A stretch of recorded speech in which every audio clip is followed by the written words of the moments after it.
Hi എല്ലാവർക്കും നമസ്കാരം. പുതിയ വീഡിയോയിലേക്ക് സ്വാഗതം. അപ്പോൾ നമുക്ക് ഇന്ന് തായ്ലൻഡിലെ എക്സിബിഷൻ ഒന്ന് കണ്ടിട്ട് വരാം. ഇന്നത്തേതല്ല കേട്ടോ, കഴിഞ്ഞ വർഷം ഞങ്ങൾ പോയതാണ്. വീഡിയോ വന്നിട്ടില്ലായിരുന്നു.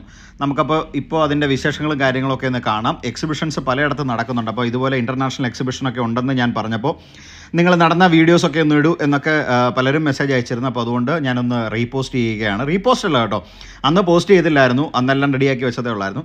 ഇത് നമ്മുടെ സിബിച്ചേട്ടൻ്റെ കൂടാണ് ഞാൻ പോയത്. ഞങ്ങൾ രണ്ടുപേരോടാണ് പോയത് കേട്ടോ. സിബിച്ചേട്ടനോടെ പോസ് ചെയ്ത് നിൽപ്പുണ്ട്. നമുക്ക് എക്സിബിഷൻ ഹാളിലേക്ക് പോകാം. സ്റ്റാളുകളും ഉണ്ട്.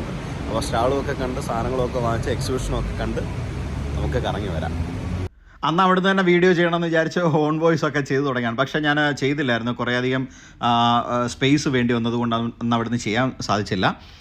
തായ്ലൻഡ് വേൾഡ് സ്റ്റാമ്പ് എക്സിബിഷനും അതുപോലെ തന്നെ ന്യൂമിസ്മാറ്റിക്കിൻ്റെ പ്രോഗ്രാമും എല്ലാം കൂടെ ചേർന്ന് അവർ നടത്തുന്നതാണ്. അവിടുത്തെ പോസ്റ്റ് ഓഫീസിൻ്റെ അണ്ടർഗ്രൗണ്ടിലാണ് ഈ ഒരു പ്രോഗ്രാം നടന്നത്. വലിയ പ്രോഗ്രാമായിരുന്നു. എല്ലാ രാജ്യത്തു നിന്നും ആൾക്കാരുണ്ടായിരുന്നു. ഓസ്ട്രേലിയ, പിന്നെ എന്താ പറയുന്നത്, US, അങ്ങനെ എല്ലായിടത്തുനിന്നും ആൾക്കാർ ഓരോരോ സ്റ്റാമ്പുകളും കൂടുതലും സ്റ്റാമ്പുകളാണ് കേട്ടോ. ആൻറ്റിക്സോ അങ്ങനെയുള്ള കാര്യങ്ങളൊക്കെ വളരെ കുറവാണ്.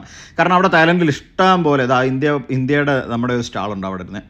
അപ്പോൾ അങ്ങനെ അവിടെ എന്താ പറയുന്നത്, ആൻറ്റിക്സിൻ്റേത് ഒരുപാട് കാര്യങ്ങൾ വെളിയിലുള്ളത് കൊണ്ട് ആൻറ്റിക്സിൻ്റേത് അധികം അവർ അകത്തോട്ട് എൻ്റർടൈൻമെൻറ്റ് ചെയ്യിച്ചിട്ടില്ല. കൂടുതലും സ്റ്റാമ്പിൻ്റേതും കറൻസികളുമാണ് വെച്ചിരുന്നത്. കറൻസിയും വളരെ കുറവാണ്. പക്ഷേ വെളിയിൽ നിന്ന് US നിന്നും ഒക്കെ വന്ന കുറച്ച് ഡീലർമാർ മാത്രമാണ് കറൻസി അങ്ങനെയൊക്കെയുള്ള കുറച്ച് നാണയങ്ങളൊക്കെ കൊണ്ടുവരുന്നത്.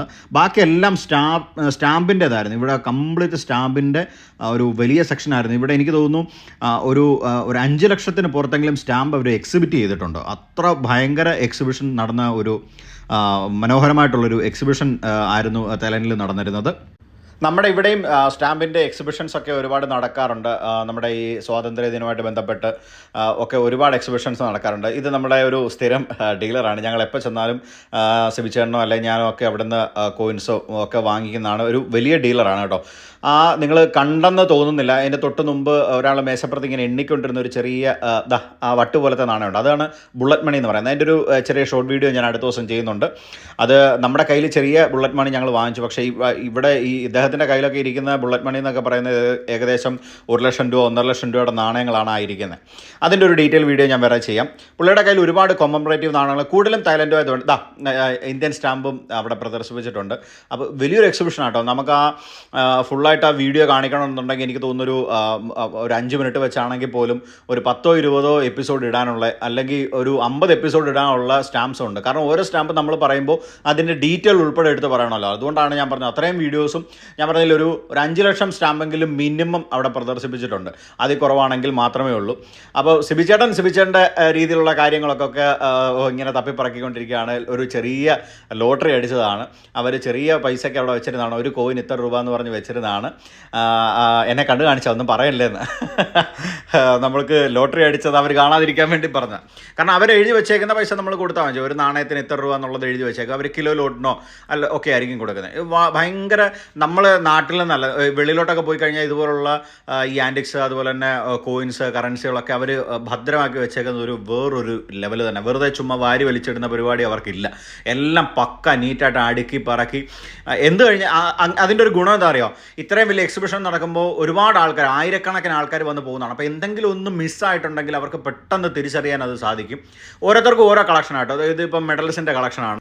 നമ്മുടെ നാട്ടിലാണെങ്കിലും എല്ലാം കൂടെ കളക്ട് ചെയ്യാൻ ഒരാൾക്ക് പറ്റത്തില്ല. ഇപ്പോൾ ആൻറ്റിക്സോ അല്ലെ കോയിൻസോ അല്ലെ കറൻസികളോ ഏതെങ്കിലും ഒരു പർട്ടിക്കുലർ ഐറ്റമോ അല്ലെങ്കിൽ 1-2 ഐറ്റങ്ങൾ മാത്രമായിരിക്കും നമ്മൾ ഫോക്കസ് ചെയ്യുന്നത്. ഇല്ലെന്നുണ്ടെങ്കിൽ ചുമ്മാ വാരി വലിച്ച് കളക്ട് ചെയ്തിട്ട് കാര്യമില്ല. എന്തെങ്കിലും ഒരു പർട്ടിക്കുലർ ഐറ്റം നോക്കി കളക്ട് ചെയ്താൽ വളരെ മനോഹരമായിരിക്കും.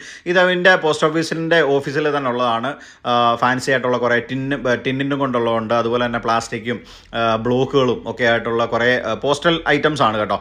ഇവിടെ നിന്ന് അങ്ങോട്ട് കയറുന്നതെന്ന് പറഞ്ഞാൽ ഒഫീഷ്യലി അവിടുത്തെ പോസ്റ്റ് ഓഫീസിൽ തന്നെ നടത്തുന്നൊരു എക്സിബിഷനാണ് മേളിൽ. കാരണം വെളിയിൽ നിന്നുള്ള കുട്ടികൾക്കും അല്ലെങ്കിൽ അങ്ങനെയൊക്കെ ഉള്ളവർക്ക് വന്ന് കാണാൻ വേണ്ടിയിട്ട്. പക്ഷേ എക്സ്ക്ലൂസീവായിട്ടുള്ള കുറേ ഐറ്റംസ് ആണ് അവരവിടെ വെച്ചിരിക്കുന്നത്. അതിൻ്റെ എത്രാമത്തെ ഫെസ്റ്റ് ആണെന്നൊക്കെ ഉള്ളത് അവിടെ എല്ലാവരും വെച്ചിട്ടുണ്ട്. നമുക്കൊന്ന് ഫോട്ടോ എടുക്കാനും വീഡിയോ എടുക്കാനും ഒക്കെയുള്ള എല്ലാ സ്വാതന്ത്ര്യവും.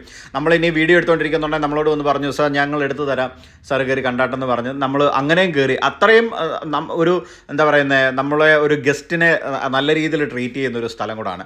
ഒരുപാട് കൊമമറേറ്റീവ് ആയിട്ടുള്ള ഒരുപാട് നാണയങ്ങളും അതുപോലെ തന്നെ തായ്ലൻഡിൻ്റെ ഫസ്റ്റ് സ്റ്റാമ്പും ഒക്കെ അവിടെ പ്രദർശിപ്പിച്ചിട്ടുണ്ട്.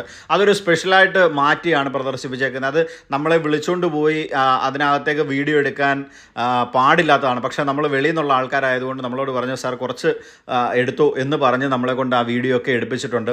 അതുപോലെ തന്നെ അവിടെ എക്സിബിറ്റ് ചെയ്ത് വെച്ചേക്കുന്ന അവിടുത്തെ രാജാക്കന്മാരുടെയും രാജ്ഞിയുടെയും ഒക്കെ ഫോട്ടോസും ഒക്കെ ഉള്ള കറൻസികളും അതുപോലെ തന്നെ സ്റ്റാമ്പുകളാണ് കൂടുതൽ. സ്റ്റാമ്പിൻ്റെ ഒരു എക്സിബിഷൻ ആയതുകൊണ്ട് ഇത് ഫസ്റ്റ് സ്റ്റാമ്പാണ് ഈ ഒരു സാധനം എന്ന് പറയുന്നത്. അതുപോലെ തന്നെ ആ സ്റ്റാമ്പിൻ്റെ പ്ലേറ്റും വെച്ചിട്ടുണ്ട്. ആ സ്റ്റാമ്പ് ഉണ്ടാക്കുന്നതിൻ്റെ ആ പ്ലേറ്റും ഉൾപ്പെടെ വെച്ചിട്ടുണ്ട്. അത്രയും ഭദ്രമാക്കി ആ ഒരു സ്റ്റാമ്പ് അവിടെ വെച്ചേക്കുന്നത് അത്രയും ഭദ്രമാക്കിയാണ്.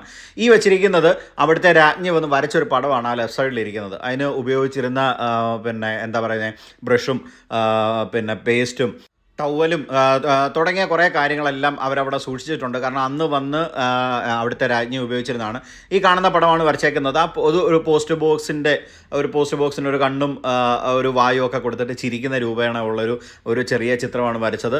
അതവിടെ നിധി പോലെ അവർ സൂക്ഷിച്ചിട്ടുണ്ട്. അതിന് ഒരുപാട് വർഷങ്ങൾ കഴിയുമ്പം മില്യൺസും ഒക്കെ ആയിരിക്കും ഇനി അവർ ചോദിക്കാൻ പോകുന്നത് ഓപ്ഷന് കൊടുത്താൽ. പക്ഷേ ഒരു ഓപ്ഷൻ അങ്ങനെ കൊടുക്കുമെന്ന് തോന്നുന്നില്ല. കാരണം ആ രാജ്യത്തിൻ്റെ ഒരു പ്രതിനിധി വന്ന് വരച്ച ഒരു എന്താ പറയുന്ന ഒരു കാര്യമാണ്. അപ്പോൾ വലിയൊരു എക്സിബിഷനാണ്. നമ്മൾ ഉദ്ദേശിക്കുന്ന ഒരു ചെറിയ കാര്യങ്ങളൊന്നുമല്ല. അതുകൊണ്ട് ആ ഫോട്ടോയിൽ കാണുന്നത് പെനി ബ്ലാക്ക് എന്ന് പറയുന്ന വേൾഡ് ഫസ്റ്റ് സ്റ്റാമ്പാണ് അതവിടെ കണ്ടത്. ആ ഇരിക്കുന്ന എല്ലാം പെനി ബ്ലാക്കിൻ്റെ ഒരു വലിയ കളക്ഷനാണ്, ഭയങ്കര കളക്ഷനാണ്. അപ്പോൾ ഇതൊക്കെയാണ് സ്റ്റാമ്പിൻ്റെ എക്സിബിഷൻസ് എന്ന് പറയുന്നത്. അതുപോലെ തന്നെ നിർത്തുന്നതിന് മുമ്പ് അവിടുത്തെ ഇത് ഷീറ്റും അതിൻ്റെ ഒറിജിനൽ സ്റ്റാമ്പുമാണ് കേട്ടോ. നമ്മൾ പ്രിൻ്റ് ചെയ്യാൻ ഉപയോഗിച്ച ഷീറ്റാണ് ഈ കാണുന്നത്. അതിൻ്റെ സ്റ്റാമ്പാണ് തൊട്ടിപ്പുറത്ത് കാണുന്നത്. അപ്പോൾ ഇതൊക്കെയാണ് സ്റ്റാമ്പിൻ്റെ അവിടുത്തെ എക്സിബിഷൻ്റെ വിശേഷങ്ങൾ. ഇതുപോലുള്ള ഒരുപാട് എക്സിബിഷന് ഇവിടെ നമ്മുടെ നാട്ടിൽ നടക്കാറുണ്ട്. പിന്നെ സ്റ്റാമ്പിൻ്റെതാണെങ്കിലും ശരി, ആൻറ്റിക്സിൻ്റെതാണെങ്കിലും ശരി, അങ്ങനെ ഒരുപാട് എക്സിബിഷൻസോ ഒരുപാട് ഓപ്ഷൻസോ ഒക്കെ നടക്കുന്നൊരു വലിയൊരു ഇൻഡസ്ട്രി തന്നെയാണ്. നിങ്ങൾക്ക് എന്ത് സംശയം ഉണ്ടെങ്കിലും ഇതുമായിട്ട് ബന്ധപ്പെട്ട് എന്ത് സംശയങ്ങളുണ്ടെങ്കിലും എന്നോട് കമൻസിൽ ചോദിക്കാവുന്നതാണ്. ഇതിനകത്ത് പറയുന്ന ഒരുപാട് വിലയുടെ കാര്യങ്ങളൊക്കെ പറയുന്നത് ഒരു മാർക്കറ്റിലെ ഇപ്പം നമുക്ക് അവൈലബിൾ ആയിട്ട് കിട്ടുന്ന ഒരു റേറ്റ് മാത്രമാണ് ഞാനിവിടെ പറയുന്നത്. അതിന് ഏറ്റക്കുറച്ചിലുകളും ഉണ്ടാവാം, എപ്പോഴും അതിനുണ്ടായിക്കൊണ്ടിരിക്കാം. അപ്പോൾ ഇതുപോലുള്ള ഒരുപാട് ഇൻഫർമേറ്റീവായിട്ടുള്ള വീഡിയോസാണ് എൻ്റെ ചാനലിൽ കൂടെ ചെയ്തുകൊണ്ടിരിക്കുന്നത്. അപ്പോൾ ഇതിൻ്റെ ബാക്കി വീഡിയോസ് ഇനി 1-2 എപ്പിസോഡായിട്ട് ഇടാൻ പറ്റുമെന്നുണ്ടെങ്കിൽ ഞാൻ മാക്സിമം ട്രൈ ചെയ്യുന്നതാണ്. അപ്പോൾ എല്ലാവർക്കും ഈ അതുപോലെ തന്നെ നമ്മുടെ നാട്ടിലെ സ്റ്റാമ്പിൻ്റെ ഒരു കളക്ഷൻ ഉണ്ട്. ആ വീഡിയോയും ഞാൻ അടുത്ത ദിവസം മുതൽ പോസ്റ്റ് ചെയ്യുന്നതാണ്. ഇന്ത്യയുടെ കംപ്ലീറ്റ് സ്റ്റാമ്പിൻ്റെ ഒരു കളക്ഷൻ ഞാൻ അടുത്ത ദിവസം പോസ്റ്റ് ചെയ്യുന്നതാണ്. അപ്പോൾ അടുത്ത കുറേ നല്ല വീഡിയോസുമായിട്ട് നമുക്ക് വീണ്ടും കാണാം. Thank you. സേതു.